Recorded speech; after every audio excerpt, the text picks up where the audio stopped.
some of the questions that I have that has been submitted to me slightly earlier. Right. So one of the students wanted to know, what are the placements like, and what kind of placements have you had? Okay, so my first placement was an online placement. It was something brand new just due to COVID, where we had two of our own patients. We were split into small groups, into bubbles. And we had two of our own patients. It was 6 weeks long. We kind of just treated them generally for just deconditioning, that sort of thing. And we also had exercise classes that we ran once a week for that 6 weeks. The following placement, I was in Perth Royal Infirmary in Tay Ward. So it was the care of the elderly ward. And so there I actually I lived in hospital in the nurse housing, and it was 6 weeks there in a ward setting, which was definitely new for me. But it was a really good and eye-opening experience. I experienced a lot of different conditions. You got to see a more acute side of things because it was where people were coming in. It was more of a rehab ward, so they had all their like procedures, operations, things like that completed, and then they came to us to get the rehabilitation that they required before going home. So we've seen a lot of delirium, dementia, Alzheimer's. We've seen some strokes, Parkinson's. Unfortunately, COVID, seizures, and unfortunately, because it's care of the elderly, you do experience patient deaths as well, which is unfortunate, but at the same time, it is a part of life. So it is another part of physio as well. So it does open your eyes to that. And that was another 6 weeks, like I said, but it was a really great experience. They were super friendly and easygoing and very helpful. And then my last placement that I just finished at the end of February was in Wood End Hospital here in Aberdeen. And it was kind of a whirlwind. I was supposed to start in MSK outpatients for hand therapy, but due to the new restrictions, it got changed to care of the elderly ward and hospital at home. But then care of the elderly had an outbreak of COVID, so then it was changed just to hospital at home. So I was doing physiotherapy care for patients in their homes. So I was with a physio mentor or my educator, and we were driving to people's houses and doing assessments, evaluating them, how they were doing, giving them basic exercises, providing equipment if they needed it, that sort of thing. And we've seen a huge range of different conditions there. Like again, stroke, dementia, delirium. But then you've seen things like extreme edema. You got, I'm trying to think, frozen limbs. I had a gentleman where his knees were frozen at 90 degrees. I had another patient pass away because his bowels weren't moving. I had another patient who had severe COVID, and he was in and out of hospital the whole time. Parkinson's. It's a whole mixed bag with these people because hospital at home is very much a place where they're not sick enough to go into hospital, but they're sick enough to require attention from a whole multidisciplinary team. So you work with doctors and nurses and OTs and PTs and nutritionists and specialists, and everyone goes in to do a review of the patient to see what is the best step forward for them. Should they be admitted, or do we need to, take care of them for a few weeks? So it was definitely a different part of placement that I haven't experienced before, but it was very eye-opening as well. Thank you for that. It's really interesting. I know a lot of people just think that, oh, physiotherapist, I go to clinic and that's all I do, but actually it's so much more than just that. Yeah. Okay. So next question is, what courses have you taken so far and what is expected of you as a student? Okay. What courses, like what courses in the program so far? I guess it's like what subjects that you have taken in your, like what are the modules that you've taken? Within this master's program? Yeah. So so they're all called HSM 15 something. So it's 150, 151, 152, 153, and I'm on 154 and 155 right now. So basically it's foundations of physiotherapy. But the whole idea is, back to what Simone was saying, was that it is a spiral curriculum, so it's not put into different chunks. So it's not like this week we're looking at this, and or we're looking at MSK conditions for the next month and that's it. We'll move on to neuro. It's very much, we'll have a mixed bag of, we'll look at MSK and a bit of neuro put together, and then maybe we'll have respiratory for a couple days here. So it's very much all over the place, because that's how practice is as physios. You're not going to get a month of just these types of patients. You're always going to get patients that have a mixed bag of different conditions and things like that. So they're very much trying to implement that into the teaching, which is important, because you can't just rely on, having this knowledge for this set of time and then kind of wiping the slate clean and going on to the next set, because you have to be prepared for anything. So yeah, it's hard to tell you exactly what courses I've taken, because we've looked at musculoskeletal conditions, we've looked at respiratory care, we've looked at neurological conditions, and then based on that we've gone into different things like stroke, like COVID, like COPD, like different arthritis or injuries like that. So it's difficult to kind of say what I've been taught in these different modules, because it's all very, very different, and all, like, there's nothing specific for each one. It's very much, here's all these different conditions you can encounter, and this is kind of all the different things that you can do. So yeah, it's very much all over the place. So what do you think is expected of you as a student? Do you find the expectation is really high, or do you find that like as things go along, you feel like you can cope and it's not too bad? And what are the professors and the lecturers like? Do you think that they are really friendly? Are they very open and they're approachable, perhaps? Yeah. So I absolutely love all of our professors. Um, they're super nice and like beyond supportive if you need it. If you have any questions or concerns, you can email them directly, and they can set up a meeting or a phone call. They're very, very helpful. For expectations as students, they do expect a lot from us. We are mature students, and we are going from a postgraduate course into the professional work field. So we do need to take the onus of learning and educating ourselves onto our own shoulders. So, it is a lot of work, but as long as you're willing to put the work in behind what you're doing, and, you're not spending all your time going out and partying or enjoying things, like, that's good to a point, but at the same time you are in a postgraduate professional course where they are going to push you to do what you can to your best possible ability, so that you can walk out and be a good physiotherapist at the end of this. So yes, it is tough, but at the same time we all rely on each other very, very well throughout the 2 years, because we're all going through it together, and that just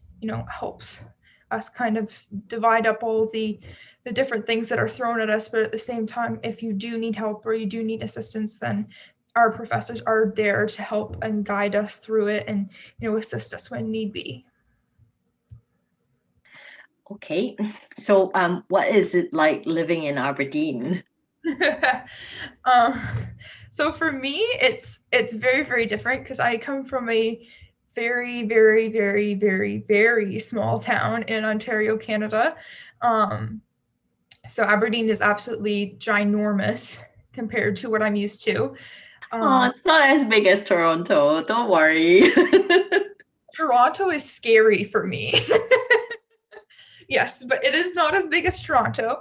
But I absolutely love Aberdeen because it's got all this green space encompassed throughout it as well, which I really enjoy because I come from such a rural area. It kind of reminds me of home when you go to these different parks and, just walking across the trail that's just by the school. You go right by the River Dee and you can see wildlife. Like you see seals in there all the time.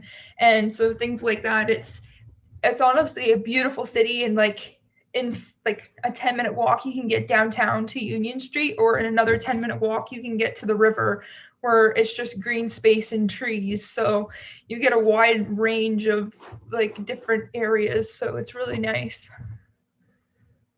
Okay. So what about accommodation? Like how did you end up staying where you are staying, and how did you pick that? And, tell me more about that. Yep. So for me, because I already did my undergraduate degree back home in Canada, I had lived with a roommate. I did student accommodation my first year, and I was not going back to I was not going back to that. Because I know this is a 2-year intense program. I needed to have some space to myself. So I just decided to go straight into private accommodations, looking into different companies that were having places for lease or for rent. So basically, I went on to Zoopla, and there's another one. If you go into the area where you can talk to students, I do have a blog post in there that has more specifics on exactly what the other app is called. Yeah. So basically Abby has written some of her advice as well that's on the blog post. So it's a contact a student platform that I mentioned earlier. Definitely there is so many more as well. You can find that on our accommodation website as well. So like ASPC will have information on private flats and things like that. I do want to highlight that all the rooms in the UK are single rooms, so you will never need to share a room with a roomie. The only difference probably is whether it's an ensuite toilet or how many people you share the kitchen with. So obviously having a private flat and then maybe a 2-room or 3-room flat or a single room flat, the difference would be you have less people sharing the kitchen and the living space. Yeah. So okay. Next question is, what would you advise future students to bring with you? Oh, that's a tough one. Something that you can't live without. You can't bring Tim Hortons here, so I'm sorry. It's in Glasgow now, though. Yes, there is. They might actually open one here. They've put in some planning permission, so I don't know whether it will fall through or will it be a go. But yeah, so you can't take Tim Hortons here. I'm sorry, everyone. No Tim Hortons here. But Yeah. anything else would you advise students to bring with them? See, that's tough because you can get everything here. For me, I would bring a little piece of home, basically, especially if you're coming by yourself. Like, it is. Don't get me wrong, it is an amazing experience, but it is also very difficult. And before I came over here, I was gung ho saying, I'm here for the 2 years. Like, I'm not going to come back home like for Christmas or for long-term breaks because this is important. I know I need to do my education so that I can come home, write my exams, and go to work. So I think that's one thing that really helped me get through the past year and a half, especially with COVID. And I think one of the detriments to the other international students in my class was that they didn't have that mindset. Um, so I think the most important thing to bring over is a really strong mindset that this is only 2 years. And that it's like, it's not the end of the world, like it is, yes, it's 2 years of your life and it's going to be tough and it's going to be hard. But again, if you have that one small piece of home, like for me, I had like a big card that all my friends and family signed, hung up in my room with some pictures around it. You just have to consistently remind yourself that yes, it's tough and it's hard, but there is an end goal in sight. And like, you just kind of have to remind yourself that you can do it and you can keep going. And yes, it's tough, but you will get through it. So I think that's honestly the most important thing to bring with you, is just that kind of mindset that, you know, you're here to do the education. Yes, if you want to go home, by all means, go home. But I think my other peers have suffered that, be going home and coming back and going home and coming back with COVID and with all the breaks and stuff, that they've been, you know, not getting the most out of this experience because they didn't come with that kind of mentality. So I Yeah, think, I definitely agree with you. A lot of people think that I've done my undergraduate, it's not going to be any harder, it's going to be the same. But actually, the master's program is actually really, really intense, and you're expected to put in those hours. It's not a breeze like how you would feel for an undergraduate course. It is a level higher, so you need to have that mindset about studying a master's program. Both of us are have done master's program or in the midst of it, so we can definitely attest to that. That a lot of our students had the very, very wrong mindset of, oh, this is going to be easy peasy. No, it's not. So you need to be prepared to work hard for it, but you will reap the rewards once you're finished. yeah, Hey, absolutely. Abby was like, yeah. Yeah. 100%. And you know, you have to lean on each other while you're here. Like, you're like, these group of people that you're going to meet are like going to be basically your best friends forever after this, because this experience is so crazy and so insane that you go through it together, you lean on each other, that you are each other's like best friends at the end of it, because Yeah. there's no other way you would have gotten through it all without them. So you know, leaning on each other and asking for help when you need it, there's nothing wrong with that. And that's really, really important to understand, because a lot of people think that it's a sign of weakness or you don't know what you're doing if you ask questions, but that's not what it is at all. Like, no question is a stupid question. All questions are valid. Just because you don't understand it doesn't mean that what they're doing is correct and you're just not getting it. It's no, you might just need to hear it a different way. And if you have a question, more than likely 5 other people in your class have that exact same question. Yeah, just didn't feel like they want to ask those questions. So I benefited from that as well sometimes. And sometimes it's just like, no, I have a question, I need to interrupt you and things like that. And I thought there's no silly questions, like Abby said, definitely. Okay, so one more question. And Abby Raj, if you have any question, like, please feel free to like type it into the chat box as well if you want to, okay, or the Q&A. Just feel free to do that. One last question so far is, what have you, Abby, what have you learned now and you wish that you knew at the beginning of the program? So yeah, I don't entirely like this question, particularly because I don't believe it's good to have all the knowledge going into something, Mhm. because that's part of the process of going through something. Okay. You can't have all the knowledge and not gain any experience or knowledge if you go through this process. So, you know, I knew everything that I needed to know coming into this. Like, yes, I learned some things through bumps and scrapes here and there, but that's how the whole process goes, you know. And yes, it would have been nice to know that, you know, I was going to be locked up in my apartment for a year or, you know, like, I will do well on these assignments if I do this, or, but that's just a whole part of the learning process. Like, everyone is so different, but so similar at the same time, that, you know, everything just comes to people differently. And, you know, it's just a way of life. You can't know everything, and even now, I'm sure in a week from now, I'm going to learn new things that I'm not going to know today, that I would have appreciated knowing today, that I'll learn in a week. So, but at the same time, it's like, it's just the whole part of the journey that is what makes you into the person that you are at the end of it.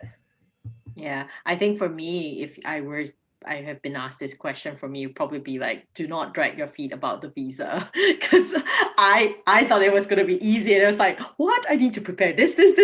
Like, oh my God, it's so daunting. But actually, at the end of the day, when you finished with it and you realize that actually it's not so bad, it's just that you need to get all your ducks in order and then get all of them sorted in a day, and that's it. It's the and then I get a lot of students panicking in the last minute, saying like, I didn't know how to prepare this and that. It's like, don't worry, calm down, it will get sorted. There's lots of instructions online to what you need to bring and things like that. For me, the one positive thing was I was accepted a whole entire year before I actually entered the program. So I had a whole year to prep everything. So I was researching different places to live, rates of rent, how to do the visa, what I needed for my visa, what I needed for school. So it's all the backup work that you do beforehand that is really, really important. And that'll make the transition that much easier. So yes, it seems tedious and, boring to look at different places to live or looking up, different papers that you need to take to your visa application. Yeah. But in the end, it's all worth it because it makes it that much smoother. Mm-hmm. Okay. Well, it looks like there's no more questions this evening. So thank you so much, Abby, for your help and answering all those questions. Hey, And can I ask thank a you, quick everyone. question? Okay, Aviraj, what was your Yeah. question? So I just had a question about something that you mentioned earlier in the presentation about how the program has a student-led approach and it doesn't really have lectures. So did you find kind of like that student-led approach did you find any problems or any challenges with that? So, yes and no. Depends on how you feel about group work, which is always an interesting topic. No, so there are I wouldn't call them now. I would call them lectures because they're online, which is a pain. But usually we're in a class, and yes, we're sitting down going through a PowerPoint, but a lot of it is very interactive, where we break off to groups. We do different things together, different activities basically, and then we present them as a group. So it is very much student led. But at the same time, you do have some of those lectures where you have to sit and listen to information, but at the same time, you're interacting with the professor because they just won't give you the answer straight up. They expect you to interact with them. The issue that I have sometimes, that a lot of us have sometimes, is some students tend to pull more weight than others in group work, which you will see anywhere, which is sometimes a detriment if you're in a good group or a bad group, or it's all very dependent. I've come to the point where it's like, we're in a group, I've been assigned this part of the group assignment, this is what I'm going to do, and you have to put your foot down about that, because if you end up doing everything, then people will just expect you to do everything. So you have to it'll be sometimes really hard, especially for me who wants to help everyone. It's very much, I'm doing this part, you're doing this part, and once I'm done, I'm not touching it anymore, because just because you don't have your part of the project done doesn't mean I haven't done my job. It's up to you to take that responsibility on. And so professors will see that if you're ready and able to present your part of the project, but the other people don't have as much done, or it's not as clean and crisp as yours, they're going to see that they didn't get as good of a job out of it than you did. So it's in between, but at the same time, usually you have other groups that do similar things, so there's lots of crossover, and then the professor will give you the relevant information. Plus, I'd Okay, like thank you. to That makes add sense. that this is something that happens in real working situations as well in the office. And next time when you're working in a multidisciplinary team, you need to learn how to work with other people from different departments and things like that. So it's actually something that's prepping you for the real work practical experience that you're going to get in the real working world anyway.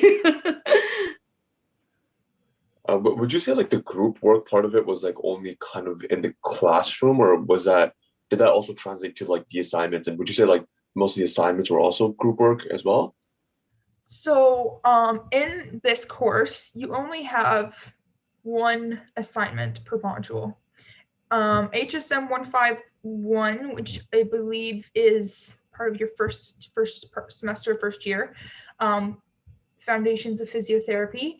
Hopefully you'll have, they're called OSPEs, where they're practical based assessments where you go in, you assess a patient, you provide treatment, that sort of thing, and then leave. All the other modules are just one paper based, which sounds absolutely terrifying because when I came here, usually you have like a midterm, a final exam, maybe a paper or two there, or some homework that makes up a small amount. But here you only have the one assignment, the one in paper that's due at the end of the module. And that is done by yourself. So you don't have to worry about group work there, which is one thing really great because you don't have to rely on others.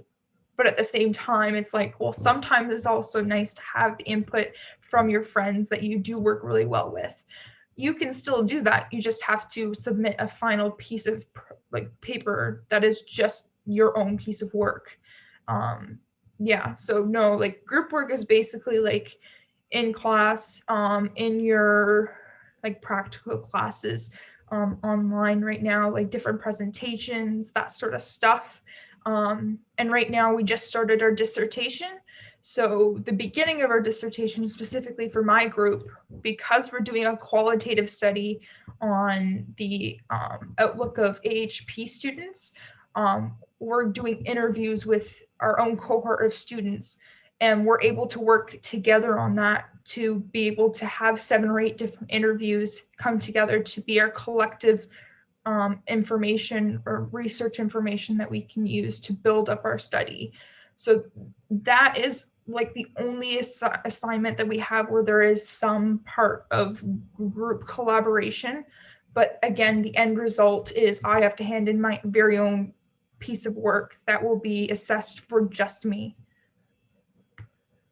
Plus, Did I you ever? would also add that Yeah. if you have any questions about your assignments, don't feel free to always email the lecturers to ask if you think that you are maybe running in the wrong direction, like give some points and summarize and drop them an email that is for this assignment, this is what I'm prepared to talk about and elaborate about. Is it in the right direction? And if you're not too sure about it, they will tell you like, I think this is not something that you should be talking about, or maybe you need to talk more about this or add this into your assignments. The lecturers will sort of like lead you along the way as well. So don't be too terrified about that, although it's one assignment that's 100% mark, for example.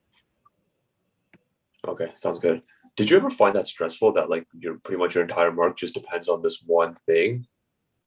Absolutely. I've been there, done that. Let me tell you, it's not as bad. Like I said, because what I did was email the lecturers and said, I'm not too sure whether I'm doing this correctly. And 100% is really scary. And so the lecturers basically, a few different cases. So one of them said they came in and they gave us like extra classes, like this is like a 1 hour consultation time. All of you that have a question about your assignment, come and see me. Tell me what you're planning to write about, and I'll tell you whether it's right or wrong.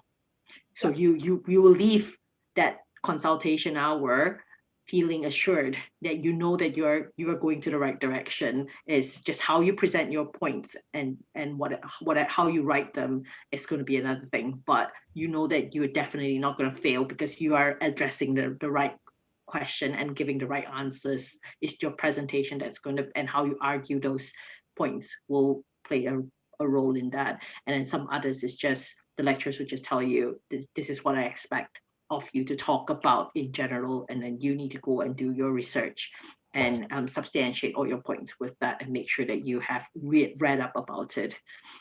Yeah, so what they'll actually do is, I actually have an example because I have my papers right here. So they'll actually give you an outline of like what the assessment is. So like what it is about, how many words per section, that sort of thing. But then they'll actually give you a breakdown of the actual assignment. So this is what you get for an F or an E or a D, C, B, A, all the way up, and what different each part needs to include in order to achieve that grade. So yes, it is stressful, don't get me wrong, but at the same time, you get to spend the whole module fixing and tweaking and working on this piece of paper that allows you to not only be able to focus more on what your lecturers are teaching you, but you can also focus on making a really good piece of work at the same time. because you're not having to stop, learn and cram all the stuff that you learned for half a module to then write an exam and then forget all about it and then do the exact same thing for the second half. So a lot of this is like critical evaluation, critiquing different things. So it's not just, this is the information, this is what it says, here you go. It's very much your idea based. So this is what the information from these papers says. This is how I'm interpreting it, and this is what I think it is becoming now, or what it's actually trying to prove. So it is very much your point of view and not like the professor's point of view. Like they can argue their point of view, but as long as you can give a good argument for your point of view, they can't say no. They can't fail you for that. Exactly. So that's one positive. That makes sense. I just had another question, kind of switching gears to kind of like just the city in general. Did you ever have like any concerns with like the safety of the city? Like what did you think about that? Honestly, not at all. And that sounds really weird. So no, don't worry, Abby. It's not. We actually have stats to back that up. Aberdeen's actually the second safest city in the UK for quite a few times already. We are a purple flag city as well. So it's like some benchmark about safe city and things like that. So the things that you see about like London and like some weird stabbing and things like that, it hardly happens here. I'm not going to say that it doesn't, because things will happen wherever you are in whichever city, but it's definitely a safe city. I've walked in the city center at 3 a.m. where all the clubs closed, and I don't feel like I am in danger at all. And and we're both girls, we will definitely feel more dangerous than the guys. So I can tell you that no, I've never felt like it's a dangerous city to live in. I don't see like people lurking around, in places, and feeling like you have to be really careful and things like that. Yeah, no, everyone here is super nice and super helpful. And you will notice if you decide to come here, the Scottish have a certain way of life where they sometimes enjoy a certain beverage at a certain time of day, and that makes them even friendlier.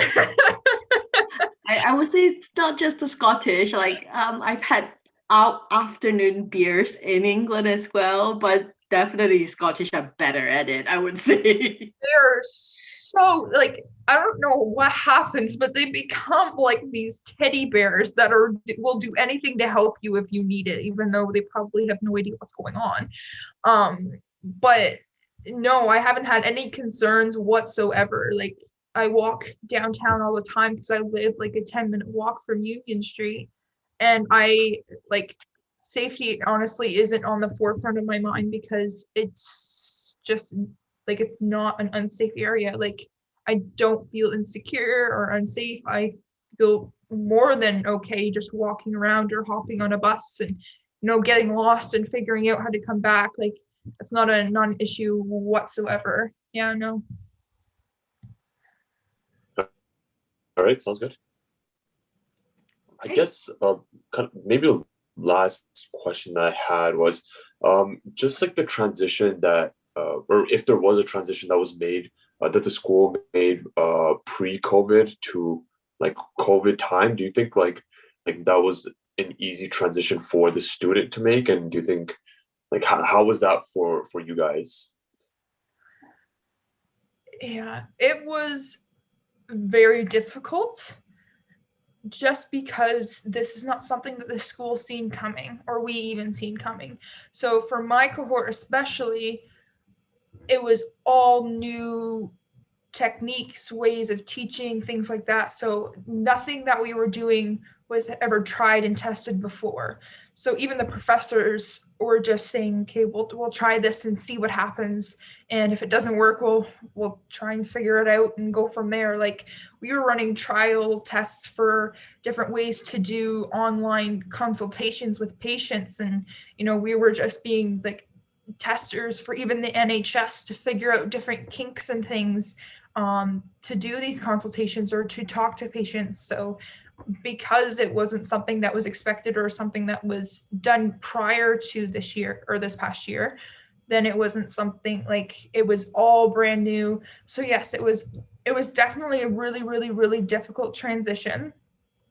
But saying that, they have done a lot of work. They've worked really, really, really hard to try and give us the best possible experience with the the conditions that the government is setting for us, the different restrictions, things like that. And when things are starting to open up more, we're getting more opportunities to have more hands-on classes. So just today we got word that we're going to have 2 more days full of hands-on classes in May. And that's because the government just decided to open up and be a little bit more lenient towards us students.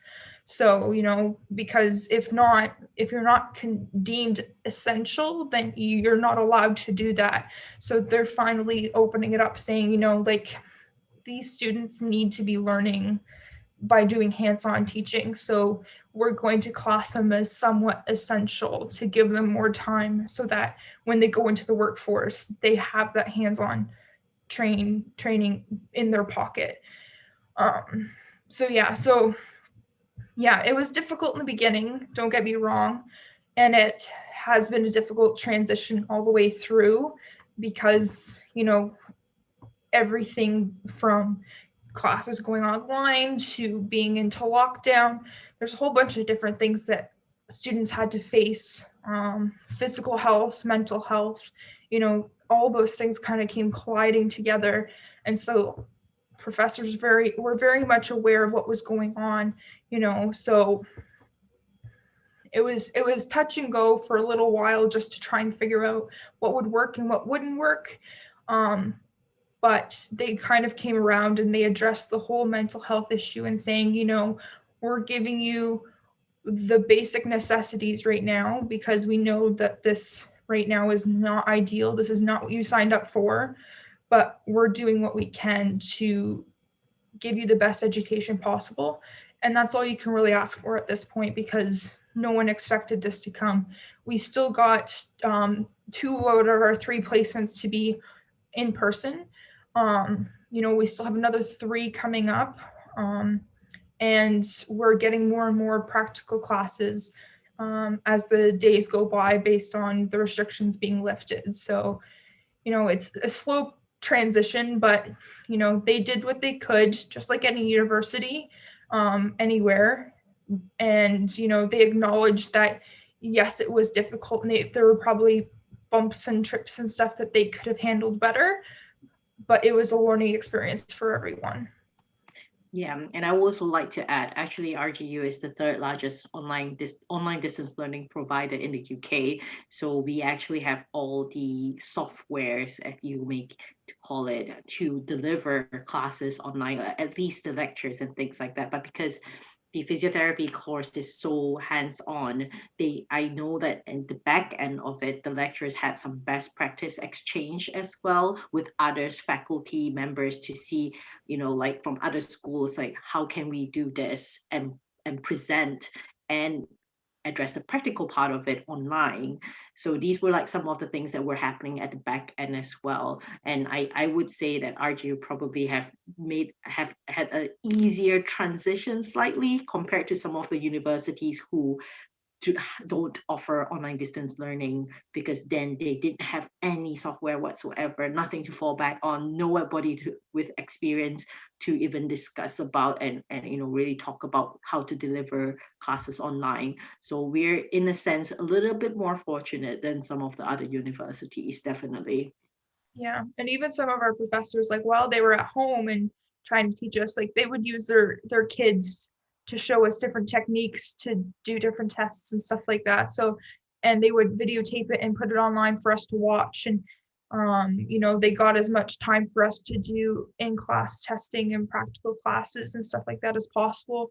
They put us into groups so that we could work on each other. Like we were limited to those people, but at least we were able to work hands-on. So yeah, it's been tough, but at the same time, I couldn't ask for more work on their end. All right, that's sounds good. Thanks, guys. All right. Thank you so much for joining us. And thank you so much, Abby, for your time as well. Absolutely. Thank you. Bye. Take care.